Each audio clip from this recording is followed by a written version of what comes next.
इस कार्यक्रम के पुण्यार्चक हैं गुणायतन परिवार। हमारा जीवन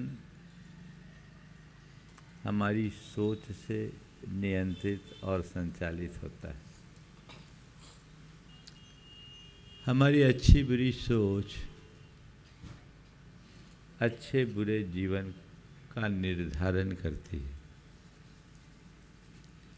बेहतर जीवन के लिए बेहतर सोच जरूरी है। जब तक हम अपनी सोच में सकारात्मकता नहीं लाते, जीवन सकारात्मक नहीं बनता। इस आशय की बात हम अक्सर सुनते हैं। सवाल है, अपने जीवन में सकारात्मकता कैसे आए? ऐसे कोई भी व्यक्ति अपने आप को नकारात्मक नहीं मानता, भले वो कितना ही नकारा हो, लेकिन वो खुद के प्रति ये मानने को राजी नहीं होता कि मुझ में कोई नेगेटिविटी है। उसे औरों के प्रति नकारात्मकता दिखती है, खुद में तो वो बहुत सकारात्मक। आज मैं एक ऐसे व्यक्ति से आपका परिचय कराना चाहता हूँ जिसे हम एक सकारात्मक व्यक्ति के रूप में जान सकते हैं, मान सकते हैं। अपनी बात आगे बढ़ाऊं उससे पहले आप लोगों से ही पूछना चाहता हूँ, यदि किसी व्यक्ति के विषय में कहा जाए ये बड़ा सकारात्मक व्यक्ति है, तो आपकी आंखों के आगे कैसे व्यक्ति की छवि उभरेगी? बोलो। हाँ, सरल और सीधा साधा और हाँ, धार्मिक और संतोषी, सीधा साधा, सरल, धार्मिक, सहज।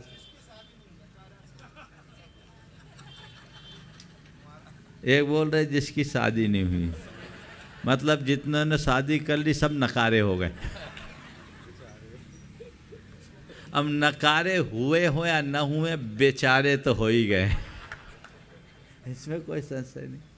देखिए, मेरे देखे एक सकारात्मक व्यक्ति के जीवन में 4 बातें होनी चाहिए जो हमें अंदर से सुदृढ़ करे, जो हमारे जीवन को सुखी बनाए, जिससे हम प्रगतिशील बने और अपने जीवन को सफल और सार्थक बना सके। मेरे ख्याल में वही सकारात्मकता है। 4 गुण जिसके जीवन में हो, जो प्रगाढ़ आत्मविश्वासी हो, आत्मसंयमी हो, कर्मवादी हो और आशावादी हो। जिसमें आत्मविश्वास, आत्मसंयम, कर्मवादी और आशावादी दृष्टि, ये सकारात्मकता के आधार है। अब हमें अपने अंदर उतर करके देखना है कि इन 4 में मैं कहाँ हूँ, या मुझ में इन 4 का कितना स्थान है। आत्मविश्वास जीवन की प्रगति का आधार है। आज के समय में आत्मविश्वास के लिए एक शब्द आता है, सेल्फ कॉन्फिडेंस, है ना। जिसके अंदर ये होता है उसके लिए कुछ भी काम असंभव नहीं होता। अपने आत्मविश्वास के बल पर वह असंभव को भी संभव कर डालता है। ये हमारे जीवन का सबसे बड़ा आधार है। हमें कहीं भी कुछ भी करना है, कुछ भी पाना है, तो अपने अंदर आत्मविश्वास रखना जरूरी है। आत्मविश्वास आपको सकारात्मक प्रेरणा देती है, सकारात्मक दिशा में आगे बढ़ा देता है। वहीं आत्मविश्वास के अभाव में व्यक्ति नकारात्मकता की ओर मुड़ जाता है।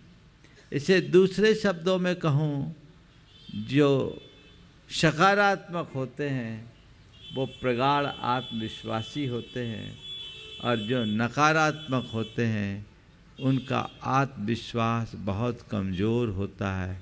उन्हें गैरों की बात जाने दीजिए, खुद पर ही भरोसा नहीं होता। मेरे संपर्क में दो तरह के लोग होते हैं। कुछ लोग कोई भी प्रसंग आए, कैसे होगा, कैसे होगा, अब कैसे करेंगे, घबरा जाते हैं। और कुछ लोग कैसे करना है ये सोचते हैं। कैसे होगा ये नकारात्मकता है, और कैसे करना है यह सकारात्मकता है। आपके जीवन में जब भी कोई प्रसंग आता है, क्या विचारधारा आती है, पहले वाली या बाद वाली? यदि आप आत्मविश्वास से भरे होंगे, बाद वाली। सब 2 नंबर ही तो हो ही आप लोग। मैं 1 नंबर बनाना चाहता हूँ। अपने अंदर ये वृत्ति लाइए, यदि आपके मन में आत्मविश्वास होगा तो हर चुनौती को एक अवसर के रूप में देखोगे और अपनी कुशलता से उसे उपलब्धि में परिवर्तित कर दोगे। और यदि आत्मविश्वास का अभाव होगा तो हर अवसर को एक चुनौती के रूप में देखोगे और हाथ आया अच्छा अच्छा अवसर भी खो दोगे। हर सफलतम व्यक्ति के सफलता का मूल आधार उसके मन में पलने वाला आत्मविश्वास है। अपने जीवन में मैंने आज तक जो कुछ भी पाया वो अपने आत्मविश्वास से पाया। मुझसे लोग बोलते हैं, महाराज आप दिन भर इतने व्यस्त रहते हैं, कब चिंतन करते, कब मनन करते, कब मंथन करते हैं, और आप बिल्कुल आते हैं प्रवचन इतने मग्न होकर के दे देते हैं, कोई भी विषय पर दे देते हैं, कैसे? व्यस्त नहीं, मस्त रहता हूँ। फ्रेश तो है ही, उसकी चिंता करने की बात नहीं। कैसे? अपने आत्मविश्वास के बल पर कि मुझे करना है और मैं कर लूँगा। आपको एक ईमानदारी की बात बोलूं, कई बार मैं आप लोगों से बोलता इस विषय में 4 बातें और उस समय दिमाग में एक भी बात नहीं होती और शुरू होते होते 4 कर देता हूं, दे देता हूं। मुझे मालूम है कि मैं ये कर सकता हूं, और मेरे मन में एक भाव होता है कि मैं करने वाला नहीं, तुम लोगों का पुण्य मुझसे बुलवाता है, सो मैं बोल लेता हूं।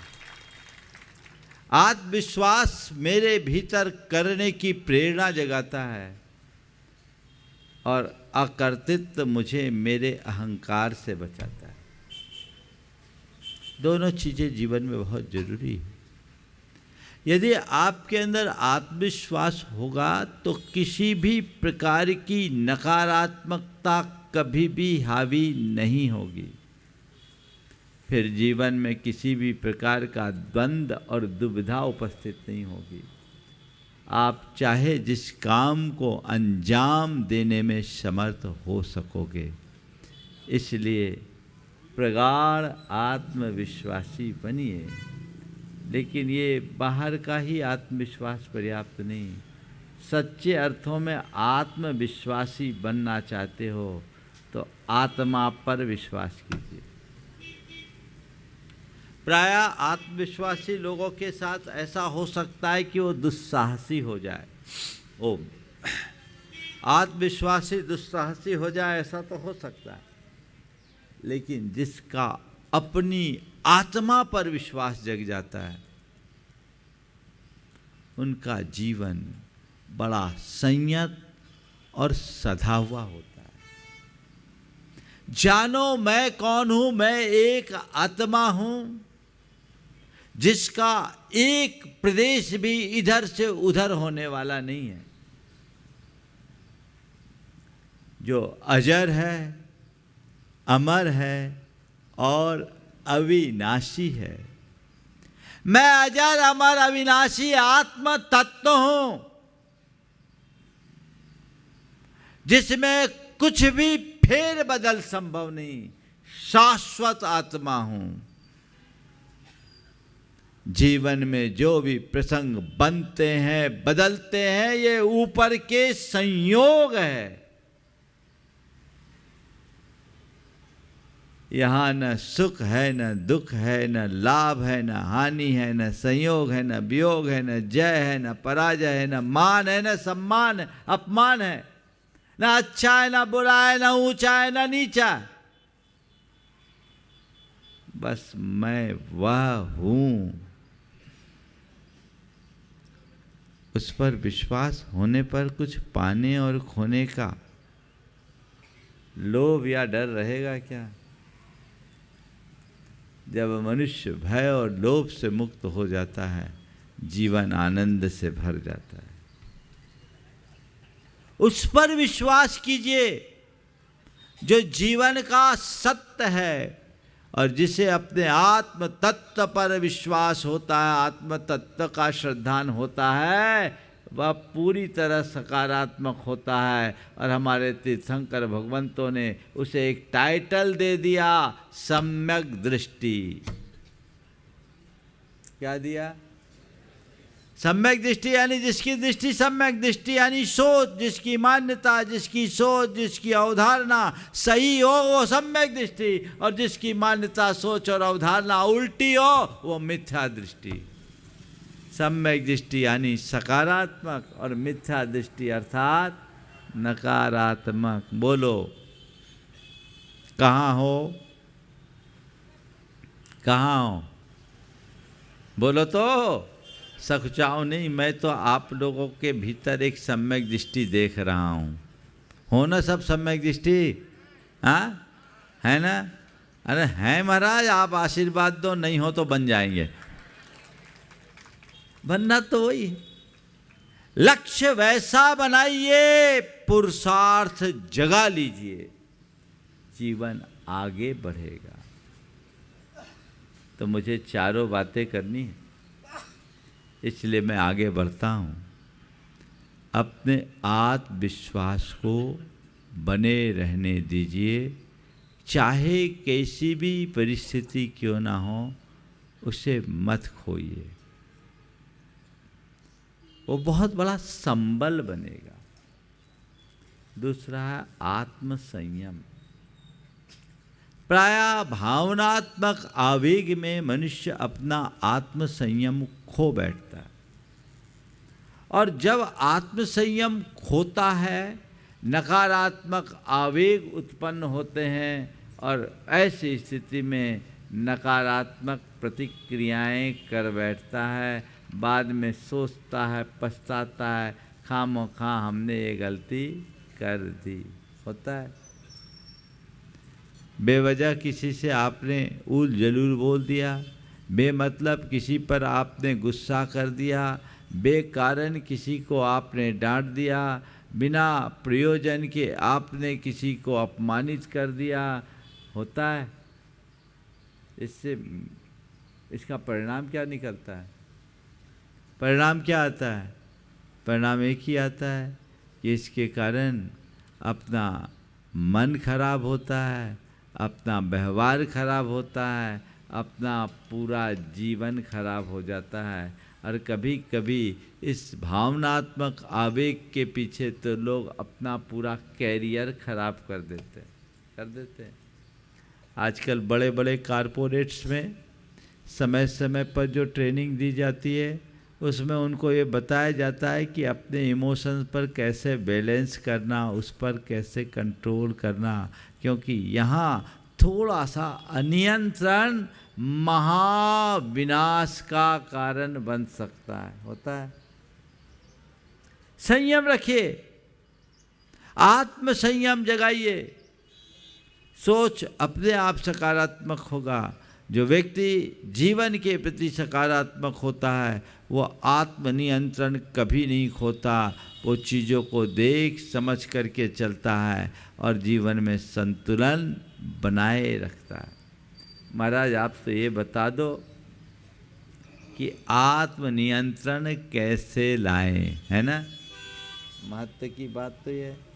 महाराज जी आप जो बोलते सब सही बोलते हैं, तो गलत क्यों बोलते हैं? गलत बोलते तो तुम लोग यहाँ आते काहे को? बोलो, गलत बोलने वाले को सुनना चाहते हो कि सही बोलने वाले को? सही बोलने वाले तो महाराज तो सही बोलते हैं, पर ये बात अलग है कि तुम उसमें कितना सही सुनते हो। आत्मनियंत्रण लाने के लिए हमें सबसे पहले चाहिए कि त्वरित प्रतिक्रिया की आदत से बचें। एकाएक आत्मनियंत्रण नहीं ला सकते। अपने मन में एक बात बिठाएं कि हम किसी भी बात की त्वरित प्रतिक्रिया नहीं करेंगे। एक संकल्प लो। होता क्या है? आत्मनियंत्रण कब होता है? कुछ हुआ और आपने फायर किया, हो गया मामला, वो तो गोली निकल गई। बोली भी गोली से ज़्यादा खतरनाक है, मामला गड़बड़, और उससे फिर सब उलझ जाते हैं। तो उसकी जगह यदि आपने अपने मन में ऐसी क्षमता विकसित कर ली कि मैं तुरंत प्रतिक्रिया नहीं करूँगा। अब जब तुरंत प्रतिक्रिया नहीं करेंगे तो कुछ सोचेंगे समझेंगे ना, और जब सोचेंगे समझेंगे तो उफान ठंडा होगा कि नहीं होगा? होगा। तो आत्मनियंत्रण का पहला कदम क्या है? त्वरित प्रतिक्रिया। तुरंत के तुरंत किसी बात का रिएक्शन नहीं करना। कोई भी बोल दे, कुछ भी बोल दे, हाँ ठीक है, ठंडे दिमाग से काम करो। क्या? ठंडे बस्ते में डाल दो, मामले को टाल दो। करा जा सकता है कि नहीं? हाँ, आज से अभ्यास करेंगे। पहला काम त्वरित प्रतिक्रिया नहीं करना। दूसरा काम नकारात्मक प्रतिक्रिया नहीं करना। नकारात्मक प्रतिक्रिया से बचने के लिए क्या करना? आत्म सुझाव अपने अंदर देना। मुझे सकारात्मक रहना है, मुझे सकारात्मक रहना है, मुझे सकारात्मक रहना है, मुझे सकारात्मक रहना है। ये आत्म सुझाव निरंतर अपने मन में डालते रहो, डालते रहो, डालते रहो, तो आप आत्मनियंत्रण कर पाओगे और अपने जीवन को सफल बना पाओगे। मुझे सकारात्मक रहना है, ये बार बार बार बार दोहराइए।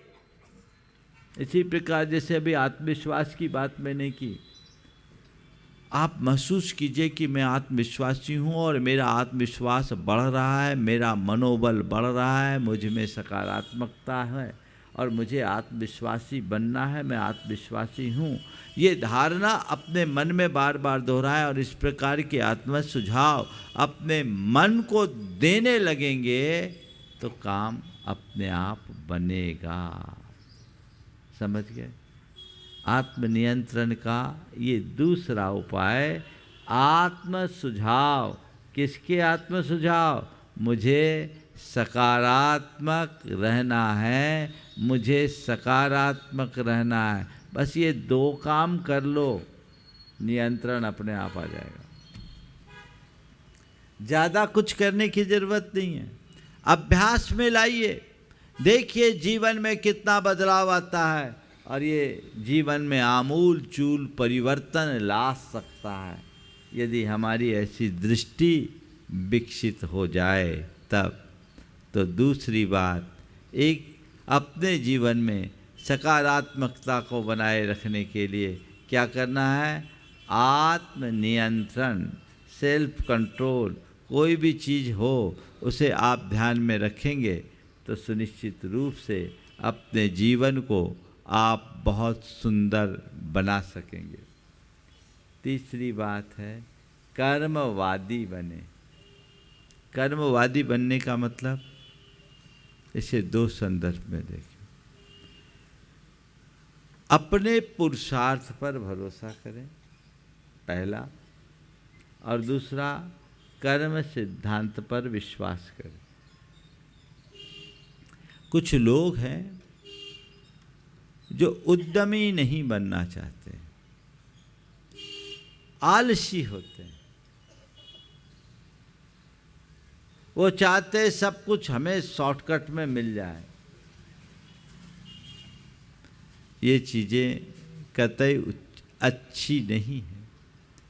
जो आदमी अपने जीवन के प्रति सकारात्मक रहता है, वह अपने कर्म पर भरोसा करता है, पुरुषार्थी बनता है और कर्म योगी की भांति अपना जीवन जीता है। निष्कर्म नहीं होता। आप लोग उसकी व्यक्ति के लिए एक शब्द का प्रयोग करते बुंदेलखंड में, ठलवा। क्या करते हैं? ठलवा करते हैं। और कुछ लोग हैं जो ठलवाई ही करते हैं। तो ये ठलवाई या ठलवापन कतई उचित नहीं है। निठल्ले मत बनो, कर्मठता से जीवन जियो। ये वो कौन होता है जिसका अपने जीवन के प्रति उत्साह रहता है, उसके मन में एक अलग प्रकार का ओज और उमंग रहती है। यही उत्साह, ओज, उमंग उसे अपने जीवन के प्रति सकारात्मक बना देती है। या जो अपने जीवन के प्रति सकारात्मक होता है वो कभी हताश होता ही नहीं। एक अलग उमंग का संचार उसमें होता है और बस मुझे करना है, करना है, करना है। आगे बढ़ने की ललक होती है। तो चला बस हो गया, खत्म कहानी। नहीं, चरे वेती चरे वेती चरे वेती की उक्ति को चरितार्थ करो। मोक्ष मार्ग में भी कहते हैं कि तुझे कभी रुकना नहीं है, तुझे बस आगे बढ़ते जाना है। कुछ लोग होते हैं जो छोटी उपलब्धि को ही बहुत कुछ मान करके रुक जाते हैं, पर जिनके अंदर सकारात्मकता होती है वो अंतिम मंजिल तक पहुँचे बिना रुकने का नाम नहीं लेते हैं। उनका एक ही ध्येय होता है, पूरा चल विश्राम करेंगे। क्या? पूरा चल विश्राम करेंगे, बीच मार्ग में नहीं रुकेंगे। पूरा चल विश्राम करेंगे। चलना है, कर्मवादी बनना, आगे बढ़ने की ललक। आप बढ़ते जाएंगे, आपका रास्ता खुलता जाएगा। लेकिन आजकल देखने में आता है कि लोग कर्मवादी कम, कर्मकांडी बनना ज़्यादा पसंद करते हैं। और वर्तमान में कर्मकांड बहुत तेजी से बढ़ गया है, बढ़ भी रहा है। इन थोथे कर्मकांडों के कारण घोर अंधविश्वास फैल रहा है और लोग ठगे जा रहे, बेवकूफ बन रहे। कई बाबाओं की दुकानें चल रही। ये सब चीजें तुम्हारे भीतर की अज्ञानता है। इनसे बाहर निकलने की आवश्यकता और अपेक्षा है। हम जो करेंगे, उद्यम जो पाएंगे वो उद्यम करके पाएंगे। किसी की कृपा से कुछ भी हासिल नहीं हो सकता, ये विश्वास तुम्हारे मन में होना चाहिए। तो सब भिखारी बन जाते हैं, चाहे जिसके पास जाकर अपनी झोली फैला बैठते हैं। ये कर्मकांडों में क्या होगा? अगर इन्हीं सब से ये सब कुछ होना होता ना, तो अभी तक तो बहुत कुछ हो गया होता। इससे कुछ होने वाला नहीं। जो होगा वो तुम्हारे उद्यम से होगा और तुम्हें अपने दम पर हासिल करना होगा। एक कर्मवादी व्यक्ति वही सोचता है, वो बाकी चीज़ों पर भरोसा नहीं करता और प्रयत्न करके सब कुछ परिवर्तित कर देता है, और बाकी लोग तो बस इधर उधर ही घूमते रहते।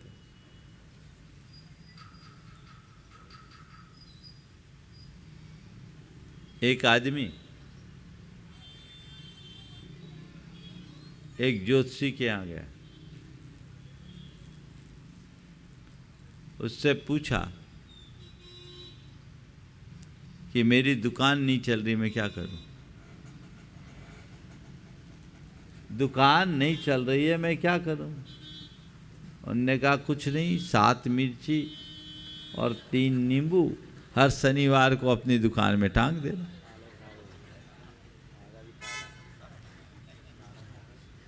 सात मिर्ची 3 नींबू हर शनिवार को अपनी दुकान में टांग देना। बोले इससे क्या होगा? बोले तुम्हारी दुकान चलने लगेगी। इससे क्या होगा? बोला तुम्हारी दुकान चलने लगेगी। उसने कहा इससे कोई फायदा नहीं होगा। ग्राहक ने कहा इससे कोई फायदा नहीं होगा। बोले क्यों? बोले मेरी दुकान ही नींबू मिर्ची की।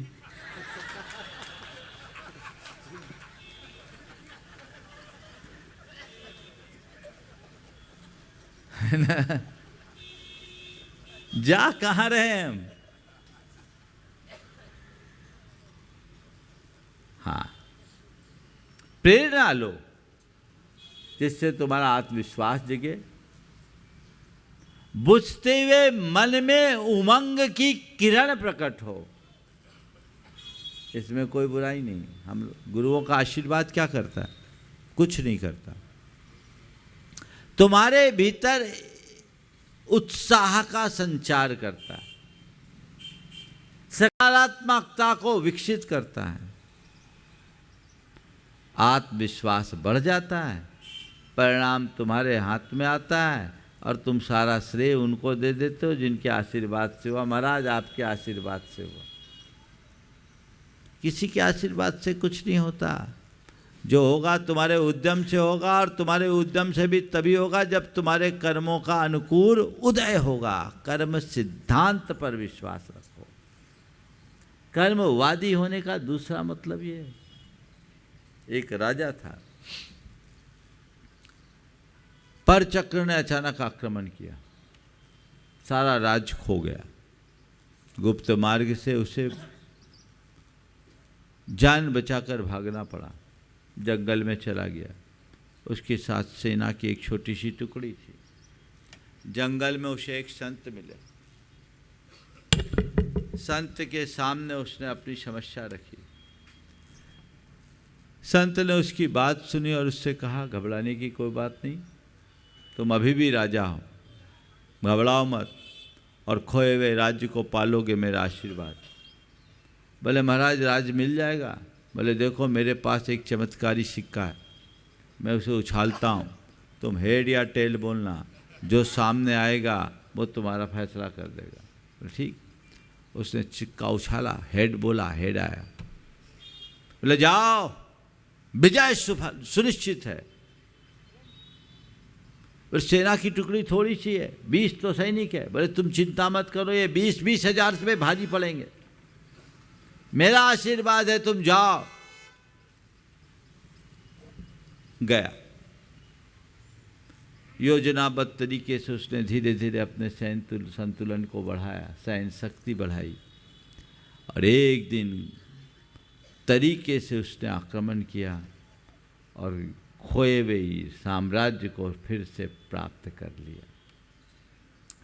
युद्ध जीतने के बाद जब उसने दोबारा साम्राज्य प्राप्त किया तो फिर उस संत का स्मरण आया।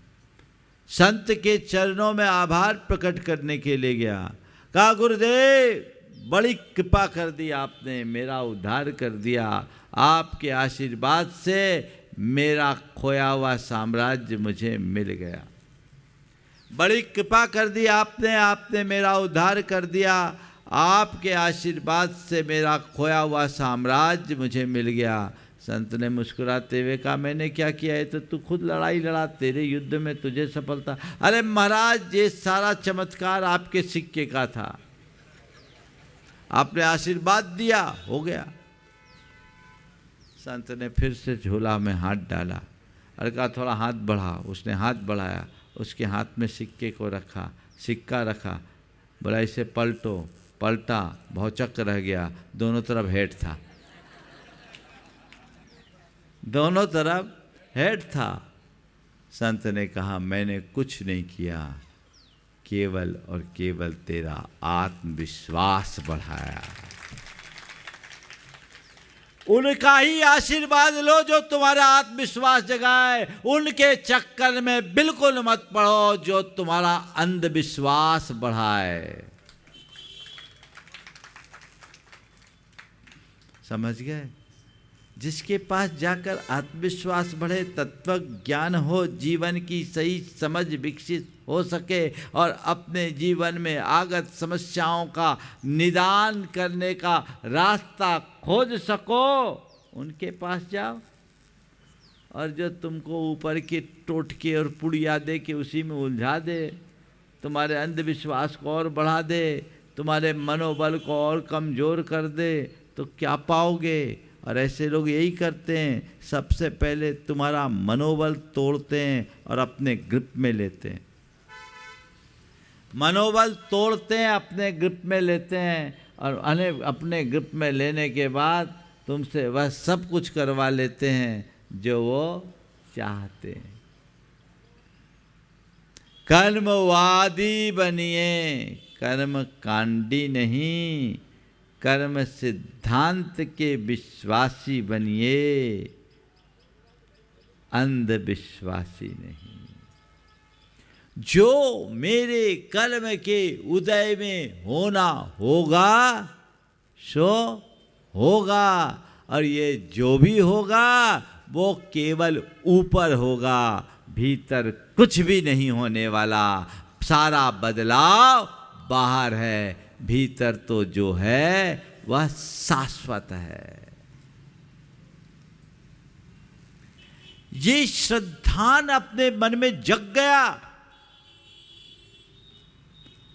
तो जीवन का काया पलट है। भाव जगा सकते हैं आप? बोलिए, ऐसा व्यक्ति सकारात्मक है कि नहीं?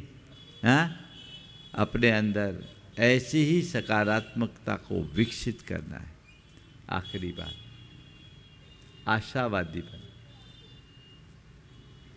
हताशा से बचे, उम्मीद न छोड़े। आशावादी व्यक्ति हर समस्या का समाधान निकाल लेता है। उसके मन में एक ही बात रहती है, आज नहीं कल हम निश्चित होंगे सफल। अभी नहीं है, फिर होगा, फिर होगा, फिर होगा, फिर होगा। प्राय लोग थोड़े से प्रयास करते हैं और हिम्मत हार बैठते हैं, तो वो कुछ नहीं कर पाते। लेकिन जो आशावादी होते हैं वे अपने प्रयास को जारी रखते हैं, एक न एक दिन परिणाम प्राप्त कर लेते हैं। सब कुछ खो दो, आशा मत खो। हार जाओ, हिम्मत मत हारो। जयशंकर प्रसाद की ये पंक्तियां हैं। लोहे के पेड़ हरे होंगे तो गीत प्रीत के गाता चल, नम होगी ये मिट्टी जरूर, आंसू के कण बरसाता चल। लोहे के पेड़ हरे होंगे तो गीत प्रीत के गाता चल, नम होगी ये मिट्टी जरूर, आंसू के कण बरसाता चल। सिसकियों और चित्कारों से चाहे जितना हो आकाश भरा, खप्परों का हो ढेर या कंकालों की हो पटी धरा, जीवित सपनों के लिए मार्ग मिट्टी मुर्दों को देना ही होगा। लोहे के पेड़ हरे होंगे तो गीत प्रीत के गाता चल, नम होगी ये मिट्टी जरूर, आंसू के कण बरसाता चल, चल चल चल, आगे बढ़, हिम्मत ना हार। आप लोग बोलते ना चल चला चल, हाँ हाँ, हिम्मत मत हारो, चलते चलो चलते चलो चलते चलो। आज नहीं हुआ कल होगा, आज बुरा है कल अच्छा होगा। अभी रात है, प्रभात होने वाली है। आशा की किरण बहुत काम करती है। गुरुदेव ने बहुत अच्छा हाइकू लिखा, टिमटिमाते दीप को भी देख रात भा जाती। टिमटिमाते दीप को भी देख रात भा जाती। और दूसरा लिखा, टिमटिमाते दीप को देख भागती रात। टिमटिमाते दीप को भी देख रात भा जाती। दीपक है, हाँ ठीक है, उजाला है ना, अंधेरा तो नहीं है ना। और सुबह होगी, सुबह होगी। रात अंधेरे को कोसते हुए जीना और सुबह की प्रतीक्षा में बिताना, दोनों में बड़ा अंतर है।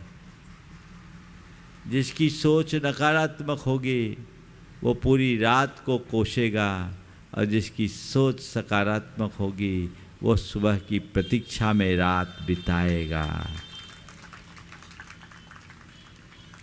अब हमेशा जीवन में जब भी कोई दुस्संयोग हो, परिस्थितियों को कोसना मत।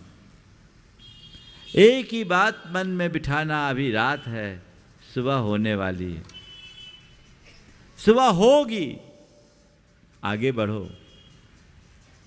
एक बड़ी पुरानी कहानी याद आ गई। एक गांव में भयानक बाढ़, पूरा गांव बर्बाद हो गया, बहुत लोग मारे गए, कई मकान नदी में ही समाहित हो गए, भूस्खलन हुआ।